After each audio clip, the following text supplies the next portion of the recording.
मेरा नाम नीतीश है। मैं मुंबई में रहता हूं, लेकिन मेरा काम मुंबई से दूर अंदरूनी महाराष्ट्र के रूट पर बस चलाना है। मेरी उम्र 40 साल है और मैंने अपनी जिंदगी के 20 साल सड़कों पर गुजारे हैं। मैंने कई तरह के यात्री देखे हैं, कई तरह के मौसम और कई तरह की सड़कें। मुझे लगता था कि मैं किसी भी चीज से नहीं डरता, लेकिन वह रात मैंने मौत को अपनी आंखों से देखा। ये कहानी पिछले साल नवंबर की है। मुझे मलवानी, एक छोटा सा गांव से मुंबई तक की रात वाली ड्यूटी मिली थी। ये रूट लगभग 350 किलोमीटर का है और ज्यादातर सफर घने जंगल और सुनसान हाईवे से गुजरता है। मेरी बस, जिसका नंबर AMH 12AB 4567 था, एक पुरानी लाल रंग की सरकारी बस थी। उसकी उम्र 15 साल से ज्यादा थी। उस बस का इंजन अक्सर आवाज करता था और खिड़कियां रात में बहुत हिलती थीं, लेकिन मैं उसे चलाकर अभ्यस्त हो गया था।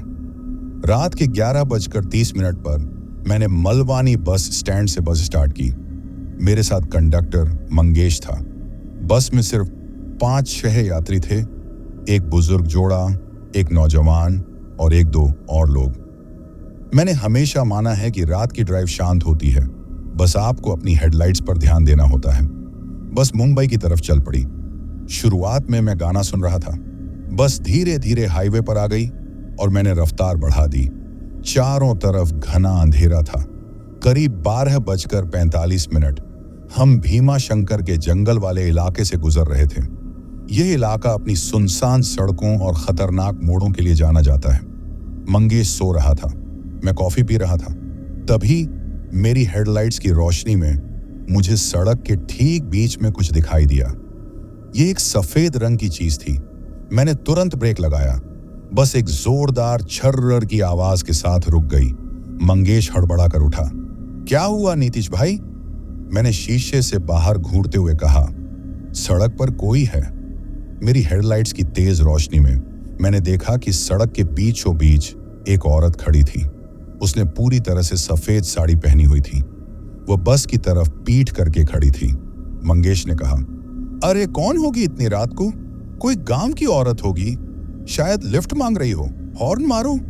मैंने हॉर्न मारा, लंबा और तेज, लेकिन वह औरत हिली तक नहीं।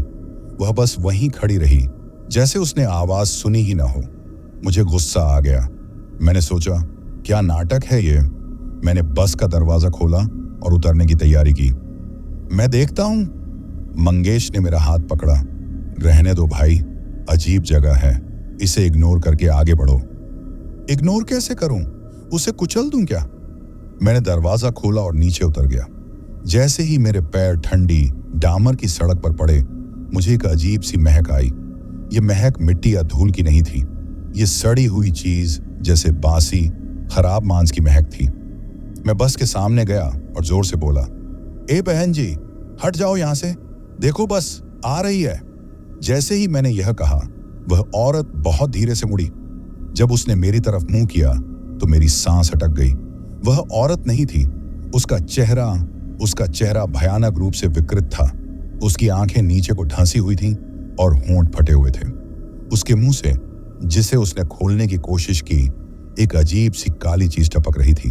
और सबसे डरावनी बात, उसके चेहरे पर कोई गुस्सा या डर नहीं था। वह बस एक लंबी चौड़ी मुस्कान दे रही थी। वह मुस्कान इतनी भयानक थी कि मेरी रूह कांप गई। ऐसा लगा जैसे वह कह रही हो, तुम आ गए, अब तुम फंस गए। मैंने एक कदम पीछे लिया। मेरे दिमाग में सिर्फ एक ही बात आई, ये इंसान नहीं है। मैं तुरंत वापस बस की तरफ भागा। मैंने दरवाजा खोला, अंदर कूद गया और तेजी से दरवाजा बंद किया। क्या हुआ नीतीश भाई? मंगेश ने देखा कि मैं पसीने से भीगा हुआ हूं। मैंने बस को स्टार्ट करने की कोशिश की, लेकिन डर के मारे मेरे हाथ कांप रहे थे। मैंने कहा, मंगेश, ये जोकर नहीं है, यह हमें नहीं छोड़ेगी। तभी खिड़की के शीशे पर, मेरी ही तरफ वाली खिड़की पर थक की आवाज आई, बहुत हल्की, जैसे किसी ने उंगली से टैप किया हो। मैंने डरते डरते शीशे से देखा, वहां कोई नहीं था। लेकिन फिर मेरे कान के पास, जहां खिड़की का शीशा था, मैंने एक पतली दबी हुई आवाज सुनी, अकेले क्यों आए? आवाज इतनी नजदीक थी कि मुझे लगा जैसे वह बस के अंदर ही है। मैंने हिम्मत करके आंखें खोली और फिर से बाहर देखा। वह सफेद साड़ी वाली औरत अब बस के सामने नहीं थी।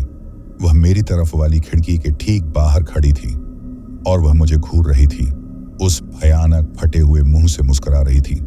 उसकी आंखें लाल थीं। मैंने बिना कुछ सोचे एक्सीलरेटर पर पैर रखा और बस को पूरी रफ्तार से भगा दिया।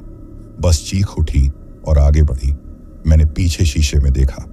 वह औरत वहीं खड़ी थी और जैसे ही बस तेज हुई उसने एक लंबी भयानक चीख मारी। वही चीख जो आदमी का दिल फाड़ दे। चीख की आवाज में मैंने महसूस किया कि बस में बैठे यात्री जाग गए थे और घबरा रहे थे। क्या हुआ? क्या हुआ? यात्रियों ने चिल्लाना शुरू कर दिया। मैंने बस को तेज दौड़ाया, अपनी नजरों को सिर्फ सामने सड़क पर टिकाए रखा। मैंने मंगेश से कहा, किसी को मत बताना कि मैंने क्या देखा, बस कह देना इंजन गर्म हो गया था। लेकिन अब यह सिर्फ एक औरत की बात नहीं थी। यह एक बस, एक रात और एक बहुत बड़ी मुसीबत की शुरुआत थी। मैंने एक्सीलरेटर को दबाए रखा। बस हवा से बात कर रही थी। मैं जानता था कि इस रफ्तार पर ब्रेक लगाना खतरनाक हो सकता है, लेकिन रुकने का तो सवाल ही नहीं था। वह सफेद औरत, उसकी भयानक मुस्कान और खिड़की पर उसकी ठंडी सांसें, उस दृश्य ने मेरे पूरे शरीर को सुन्न कर दिया था। बस के अंदर यात्री चिल्ला रहे थे, क्या हुआ ड्राइवर साहब, क्या हो गया?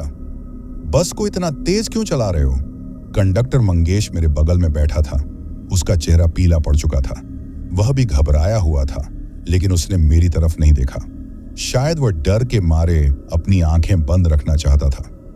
मैंने चिल्लाकर जवाब दिया, शांत रहिए सब, इंजन गर्म हो गया था और टायर में कुछ खराबी आ गई थी। मुझे जल्दी से अगले बस स्टॉप तक पहुंचना है। यह सफेद झूठ था।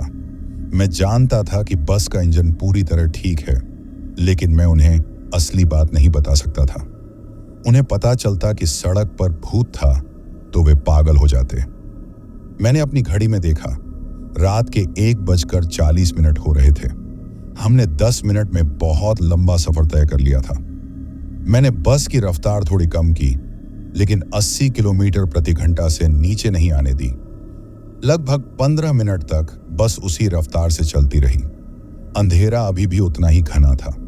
अब मैं पसीने से भीग चुका था, लेकिन मेरे अंदर एक अजीब सी ठंडक थी।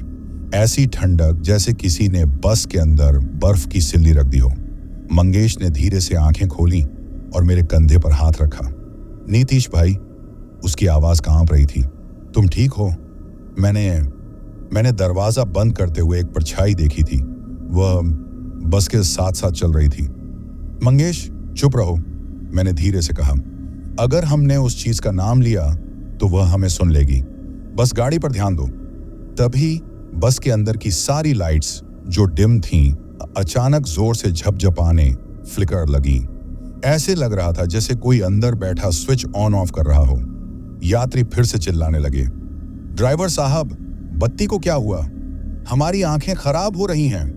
बूढ़ी दादी जो आगे की सीट पर बैठी थी अब जोर जोर से हनुमान चालीसा का पाठ करने लगी। उनकी आवाज में डर और भक्ति दोनों थी। मैंने मंगेश से कहा, जाओ पीछे जाकर सबको शांत करो, कहो कि वायरिंग पुरानी है इसलिए ऐसा हो रहा है। मंगेश घबराते हुए पीछे गया। जब मंगेश पीछे यात्रियों को शांत कर रहा था, मैंने स्टीयरिंग व्हील पर अपने हाथ कस ली। मैंने बाहर खिड़की पर देखा।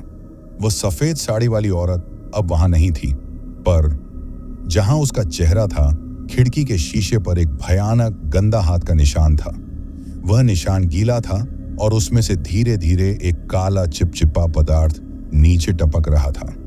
ऐसा लगा जैसे किसी ने कीचड़ या झड़ से अपना हाथ शीशे पर रगड़ दिया हो। मैं उस निशान को पहचान गया। ये वही निशान था जो मैंने अपने डर के मारे भागते वक्त अपनी खिड़की से देखा था। मेरी आंखें खुली की खुली रह गईं।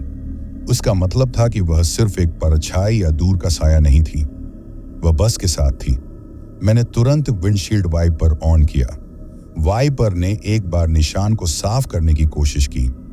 वह काला निशान थोड़ा फैला जरूर, लेकिन पूरी तरह से मिटा नहीं। जैसे वह निशान नहीं, बल्कि शीशे के अंदरूनी हिस्से में जमा कोई गंध हो। तभी जो चीज मुझे सबसे ज्यादा डराने वाली लगी वह हुई। मेरी बस का स्टीरियो जो बंद था, अचानक से ऑन हो गया। पहले तेज आवाज में सट सट सट स्टैटिक की आवाज आई और फिर उसमें से गाना बजने लगा। वो कोई फिल्मी गाना नहीं था, वो एक बहुत ही पुराना, धीमा और बेसुरा लोकगीत था। गाने वाली आवाज एक औरत की थी, लेकिन वह गा कम रही थी और रो ज्यादा रही थी। गीत के बोल साफ नहीं थे, लेकिन मुझे इतना समझ आया कि वह किसी बदले की बात कर रही थी। मैं डर के मारे कांप गया। मैंने आवाज बंद करने के लिए हाथ बढ़ाया। जैसे ही मेरा हाथ स्टीरियो तक पहुंचा, गीत अचानक बंद हो गया और उसकी जगह एक बहुत ही पतली फुसफुसाहट वाली आवाज आई। नीतीश। यह आवाज इतनी साफ थी, इतनी नजदीक कि मुझे लगा जैसे कोई मेरे कान में सांस ले रहा हो। तुम हमें नहीं भगा सकते, मैंने जोर से चिल्लाकर कहा। कौन हो तुम? हट जाओ मेरी बस से। पीछे से मंगेश दौड़ता हुआ आया। क्या हुआ भाई, आप चिल्ला क्यों रहे हो? मैंने डर के मारे स्टीरियो की तरफ इशारा किया। मंगेश ने देखा, स्टीरियो अब बंद था, अंधेरा था। मंगेश ने मुझे अजीब नजरों से देखा। मुझे लगता है आपको आराम की जरूरत है नीतीश भाई, बस काफी पुरानी है, ये आवाजें तो आती जाती रहती हैं। मंगेश ने मेरी सीट के नीचे से पानी की बोतल निकाली और मुझे दी। अगला स्टॉप नांदेड़ फाटा है, बस वहां रुकते हैं, 1 कप चाय पिएंगे और फिर आगे बढ़ेंगे, ठीक है? मैंने सिर हिलाया। नांदेड़ फाटा 20 किलोमीटर दूर था। मैं किसी भी कीमत पर वहां 20 किलोमीटर दूर था। मैं किसी भी कीमत पर वहां पहुंचना चाहता था। लेकिन जैसे ही मैंने बस की रफ्तार फिर से बढ़ाई, घड़ घड़ घड़ घड़ बस के इंजन से एक अजीब सी भारी खड़खड़ाहट की आवाज आने लगी। ऐसा लग रहा था जैसे किसी ने इंजन के अंदर लोहे के टुकड़े डाल दिए हों। और फिर सबसे भयानक बात हुई, बस की स्पीड मीटर की सुई, हम 80 की रफ्तार पर थे, लेकिन सुई अचानक 120 पर चली गई, फिर 40 पर गिर गई, फिर तेजी से 160 पर गई और फिर वापस 0 पर आ गई। बस अपनी रफ्तार से चल रही थी, लेकिन मीटर पागल हो गया था। मीटर देखो, मंगेश चिल्लाया। ये क्या हो रहा है? मैंने अब मंगेश को सच बताने का फैसला किया। मंगेश, ये बस अब हमारे कंट्रोल में नहीं है, यह हमें कहीं और ले जा रही है। मैंने ब्रेक लगाने की कोशिश की, मेरे पैर ब्रेक पैडल पर थे। मैंने उसे पूरा दबाया, लेकिन बस रुकी नहीं। रुकना तो दूर, उसकी रफ्तार और बढ़ गई। नीतीश, ब्रेक क्यों नहीं लग रहे? मंगेश चीखा।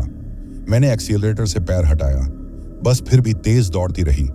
वह सफेद साड़ी वाली औरत चली गई थी, लेकिन अब उस भूत ने बस पर कब्जा कर लिया था। मैं और मंगेश दोनों बेबस होकर उस चलती हुई लाश के अंदर बैठे थे। बस अब 90 की रफ्तार से एक संकरी, टूटी फूटी सड़क पर दौड़ रही थी, जहां मोड़ पर 40 से ज्यादा चलाना मौत को दावत देना था। तभी एक तीखा मोड़ आया। मैंने स्टीयरिंग को जोर से घुमाया, लेकिन बस ने मेरी बात नहीं मानी। वह सीधे जंगल की तरफ जाने लगी। बस के अंदर जोरदार झटका लगा, पेड़ की डालियां खिड़कियों से टकराईं, चर्रर की आवाज आई और पीछे के यात्री चीखने लगे। बस जबरदस्ती नांदेड़ फाटा के बस स्टॉप पर पहुंचकर रुक गई। लेकिन यह स्टॉप बस स्टॉप नहीं, बल्कि एक खंडहर था। चारों तरफ टूटी हुई दीवारें और सूखी घास थी। यहां कोई रोशनी नहीं थी, सिवाय एक टूटे हुए स्ट्रीट लैंप की, जो कभी कभी झपझपाता था। जैसे ही बस रुकी, इंजन की खड़खड़ाहट बंद हो गई। बस के अंदर एकदम सन्नाटा छा गया। हम कहां आ गए? मंगेश कांपते हुए बोला। मैंने बाहर देखा। चारों तरफ घना अंधेरा और जंगल की बेहद तेज तीखी महक थी। और फिर अंधेरे से मुझे बहुत सारी धीमी दबी हुई आवाजें सुनाई देने लगीं। वह आवाजें बस मेरे कानों तक पहुंच रही थीं, जैसे कोई हजारों लोग फुसफुसा रहे हों। और वह फुसफुसाहट, वह मेरी बस का नंबर बोल रही थी, 467 4567। मैंने आंखें बंद कर ली। मंगेश ने भी शायद कुछ सुना था, क्योंकि उसका शरीर अकड़ गया था। और तभी बस के दरवाजे पर ठक ठक की आवाज हुई। कौन है? मैंने पूछा। बाहर अंधेरे में सिर्फ एक छोटी परछाई दिखाई दी। यह परछाई एक बच्चे की थी। वह बच्चा दरवाजे पर खड़ा था और उसने दरवाजा खोलने के लिए हाथ बढ़ाया। मैंने और मंगेश ने एक दूसरे को देखा। दोनों की आंखों में एक ही सवाल था। इस सुनसान जंगल में रात के 2 बजे ये बच्चा कहां से आया? बाहर की परछाई छोटी थी, लेकिन वह धीरे धीरे ऊपर की तरफ बढ़ रही थी, जैसे किसी ने दरवाजे पर चढ़ना शुरू कर दिया हो। कौन हो तुम? मैंने दरवाजे के शीशे से गुर्राकर पूछा। कोई जवाब नहीं आया। बस एक पतली दबी हुई सिसकने की आवाज आई। फिर एक छोटी कंपाती आवाज सुनाई दी। चाचा, दरवाजा खोलो, बहुत ठंड लग रही है, मेरी मां अंदर है। मंगेश ने दरवाजे की तरफ हाथ बढ़ाया। नीतीश भाई, ये तो बच्चा है, इसे अंदर आने देते हैं। बाहर। मैंने झटके से मंगेश का हाथ पकड़ लिया। पागल मत बनो, हम अभी 90 की रफ्तार से आ रहे थे। 20 किलोमीटर में कोई गांव नहीं था। ये बच्चा कहां से आया? और इसकी मां, इस बस में कौन सी मां है? मैंने पीछे मुड़कर यात्रियों की तरफ देखा। वे सब जाग गए थे और डर के मारे इकट्ठा होकर बैठे थे। किसी के चेहरे पर मां का कोई भाव नहीं था। तभी वह फुसफुसाहट जो मैंने पहले सुनी थी फिर से शुरू हो गई। इस बार वह बस के अंदर से आ रही थी, जैसे बस की दीवारों में हजारों आत्माएं छिपी हों। 4567। बस रोक दी, उसे जाने नहीं देंगे। ये आवाजें अब रोने और बड़बड़ाने में बदल रही थीं। यात्रियों ने भी कुछ सुना। बुजुर्ग दादाजी जो हनुमान चालीसा पढ़ रहे थे, अचानक चिल्लाए, बंद करो ये सब, हमें जाने दो, बस को क्या हुआ है? नौजवान यात्री जो हेडफोन लगाए था तेजी से उठा। ड्राइवर, क्या बकवास है ये? पहले बस पागल की तरह भागती है और अब तुम इस खंडहर में रुक गए। दरवाजा खोलो, मैं यहां से उतरकर हाईवे तक पैदल जाऊंगा। आप कहीं नहीं जाएंगे, मैंने सख्ती से कहा। बाहर खतरा है, आप सब चुपचाप बैठे रहिए। बाहर क्या खतरा है? अधेड़ उम्र की महिला चिल्लाई। तुम्हारी यह पुरानी बस, मुझे लगता है तुम हमें लूटने के लिए यहां लाए हो।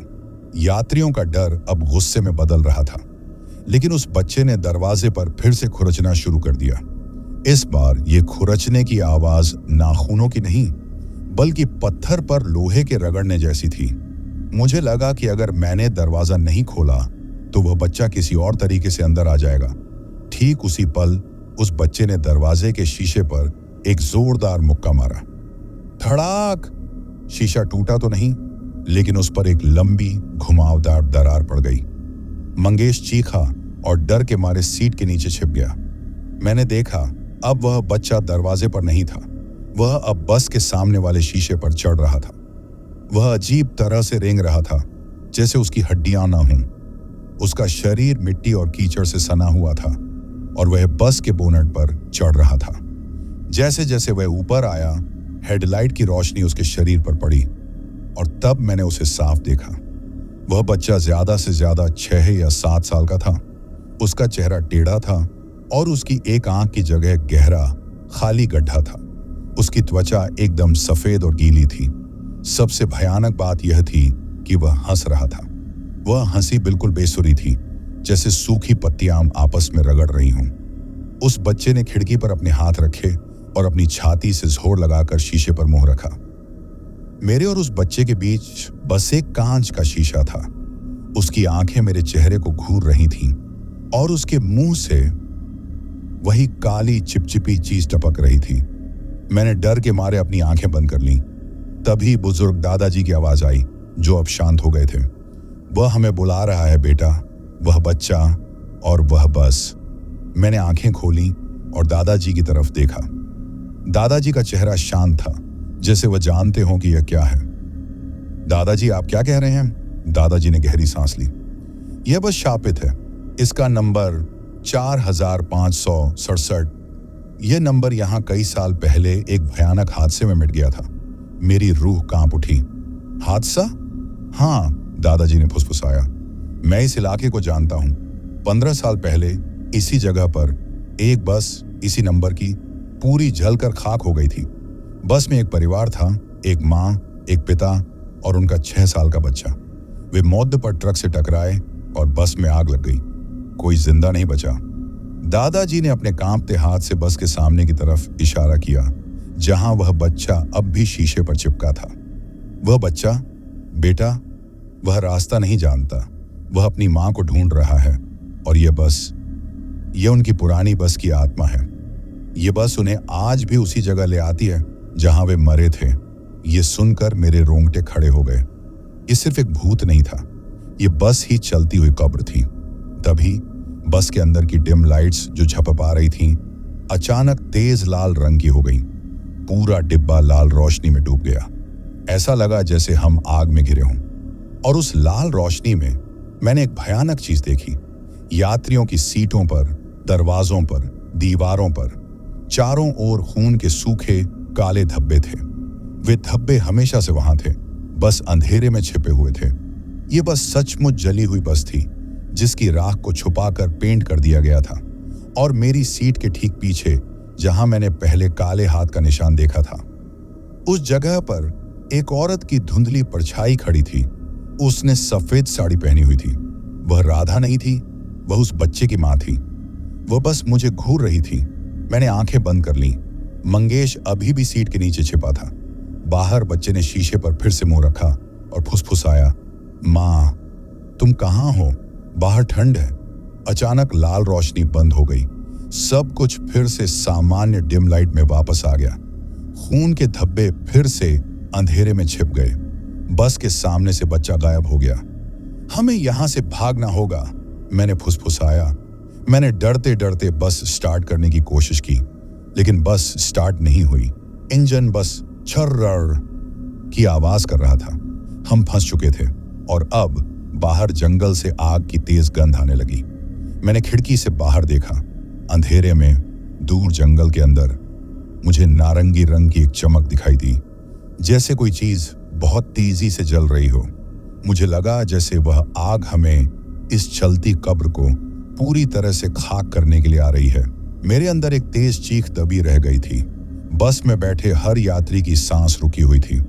जंगल से आती आग की तेज जलती हुई महक और दूर नारंगी रंग की चमक ने मुझे समझा दिया था कि हम सिर्फ एक बस में नहीं थे, हम एक पुरानी त्रासदी के केंद्र में थे।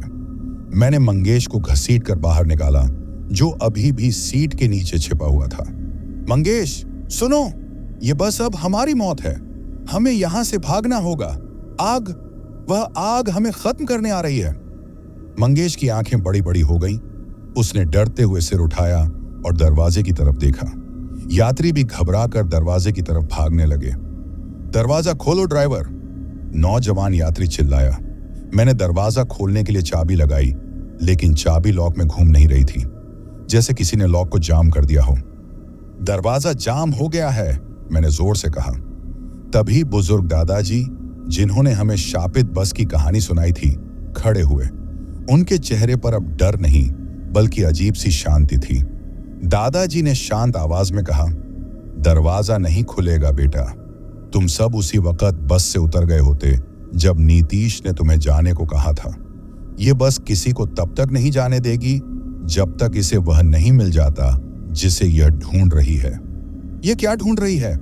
अधेड़ उम्र की महिला चिल्लाई। दादाजी ने खिड़की से बाहर अंधेरे में देखा, जहां से बच्चे की आवाज आई थी। यह उस मां को ढूंढ रही है जिसकी आत्मा इस बस में फंसी हुई है। मां, सफेद साड़ी वाली औरत, और बच्चा, दरवाजे पर खुरचने वाला, अब अलग हो गए हैं। मां बस के अंदर है, लेकिन उसे खुद नहीं पता, और बच्चा उसे बाहर ढूंढ रहा है। दादाजी ने मेरी तरफ देखा। नीतीश, तुमने इस बस को इस जगह तक पहुंचाया है। अब तुम्हें ही यह खेल खत्म करना होगा। मैं क्या करूं? मेरे हाथ कांप रहे थे। दादाजी ने मेरे कंधे पर हाथ रखा। बस को उसी जगह ले जाओ जहां वह जली थी, उसे उसके बेटे से मिलाओ। लेकिन बस तो स्टार्ट नहीं हो रही। दादाजी ने एक रहस्यमय मुस्कान दी। जब तक बस का भूत तुमसे बात नहीं करेगा, यह स्टार्ट नहीं होगी। ठीक उसी पल बस की इंजन से एक जोरदार चीखने वाली आवाज आई। यह आवाज किसी इंजन की नहीं थी, बल्कि एक औरत की थी जो चीख रही थी। मैंने दरवाजे के पास खड़े होकर हिम्मत करके पूरी बस से कहा, तुम कौन हो? तुम्हें क्या चाहिए? इंजन की चीख धीमी हो गई और उसकी जगह एक सिसकने की आवाज आई। मेरा बच्चा। आवाज बस के अंदर चारों ओर गूंज रही थी, हर सीट से, हर खिड़की से। वह बाहर है, उसे ठंड लग रही है, मुझे बाहर जाना है। मैंने कहा, तुम बाहर नहीं जा सकती, तुम इस बस में फंसी हो, लेकिन तुम्हारा बेटा बाहर अंधेरे में है। मैंने दादाजी की तरफ देखा। उन्होंने सिर हिलाया। तुम्हें अपने बेटे से मिलने के लिए इस बस को वापस वहीं ले जाना होगा जहां यह हादसा हुआ था। मैंने बस के भूत से कहा, अगर तुम हमें छोड़ दोगी तो मैं तुम्हें वहां ले जाऊंगा। जैसे ही मैंने यह वादा किया, सिसकने की आवाज रुक गई और फिर मेरे सामने इंजन के बोनट के ऊपर एक हल्की पारदर्शी सफेद परछाई दिखाई दी। ये उसी सफेद साड़ी वाली औरत की परछाई थी। वो बस मुझे देख रही थी। तभी बस के सारे लॉक एक साथ क्लिक की आवाज के साथ खुल गए और साथ ही बस का इंजन अचानक एक जोरदार दहाड़ के साथ स्टार्ट हो गया। बस का भूत राशि हो गया था। मैंने मंगेश से कहा, किसी भी कीमत पर दरवाजा मत खोलना, हम बस को यहां से निकालेंगे। मैंने तुरंत बस को मोड़ा और जंगल के खंडहर से बाहर निकाला।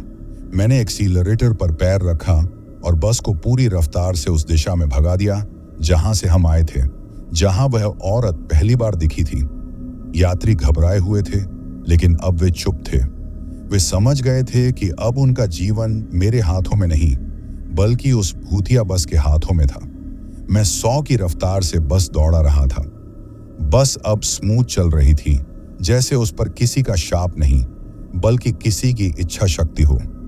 करीब 5 मिनट की ड्राइव के बाद मैंने देखा, सामने वही मोड़ आया जहां बस का मीटर पागल हो गया था और सड़क के किनारे एक पुरानी टूटी हुई हनुमान जी की मूर्ति थी। दादाजी ने पिछली सीट से फुसफुसाया, यही वो जगह है जहां बस जली थी। मैंने धीरे से ब्रेक लगाया और बस को सड़क के किनारे खड़ी कर दिया। इंजन बंद नहीं हुआ, वह धीमी आवाज में चल रहा था। मैंने बाहर देखा। सड़क के उस पार जहां जंगल सबसे ज्यादा घना था, मुझे एकदम अंधेरे में एक छोटी सी परछाई दिखाई दी। वह बच्चा था, वह वहीं खड़ा था। मैंने बस के अंदर की सफेद परछाई मां का भूत की तरफ देखा। वह बेचैनी से खिड़की की तरफ बढ़ रही थी। अब क्या? मंगेश ने कांपते हुए पूछा। मैंने कहा, अब हमें उतरना होगा। मैंने दरवाजा खोला और मंगेश के साथ नीचे उतरा। यात्रियों को अंदर रहने के लिए कहा। हम दोनों नीचे उतरे। ठंडी रात की हवा और भयानक सड़ी हुई महक। मैंने हवा में उस परछाई मां को आवाज दी, तुम यहीं हो, तुम्हारा बेटा वहां है। जैसे ही मैंने ये कहा, बस के अंदर की लाल लाइट्स एक आखिरी बार जोर से जली और बस के सारे दरवाजे जोरदार धड़ाक की आवाज के साथ खुल गए। बस के अंदर की सफेद परछाई तेजी से बस से बाहर निकली और जंगल की तरफ भागी। यात्री चीखने लगे। हमने देखा मां का सफेद साया तेजी से बच्चे की परछाई की तरफ बढ़ रहा था। जैसे ही वे दोनों परछाइयां एक दूसरे से टकराईं, एक जोरदार चमक हुई। वह चमक इतनी तेज थी कि हमारी आंखें चौंधिया गईं। चमक के बाद दोनों परछाइयां गायब हो गईं। सड़क पर अब सन्नाटा था। सिर्फ हमारी बस का धीमा इंजन चल रहा था और वह भयानक सड़ी हुई महक, वह भी गायब हो गई थी। मैंने मंगेश को देखा। हम दोनों कांप रहे थे। खत्म हो गया, दादाजी की आवाज आई। वह बस से नीचे उतर आए थे। उन्हें शांति मिल गई। दादाजी ने बस की तरफ देखा। अब यह बस सिर्फ एक पुरानी बस है नीतीश, शाप खत्म। मैंने बस के अंदर देखा।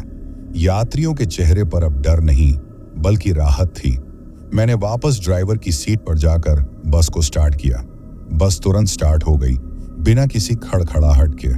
हमने दादाजी को साथ लिया और बाकी का सफर तय किया। सुबह होते होते हम मुंबई पहुंच गए। मैंने कभी भी उस बस MH 12AB 4567 पर दोबारा ड्राइव नहीं की। कुछ हफ्तों बाद मैंने सुना कि उस बस को स्क्रैप कबाड़ में भेज दिया गया था। मैं आज भी मुंबई में रहता हूं और बस चलाता हूं, लेकिन मैं उस रूट पर कभी नहीं जाता। उस रात मैंने सिर्फ भूत नहीं देखा, बल्कि एक मां के अधूरे प्यार और एक पिता के अधूरे शाप को महसूस किया। और मैं, नीतीश, आज जिंदा हूं उस भयानक रात की कहानी सुनाने के लिए।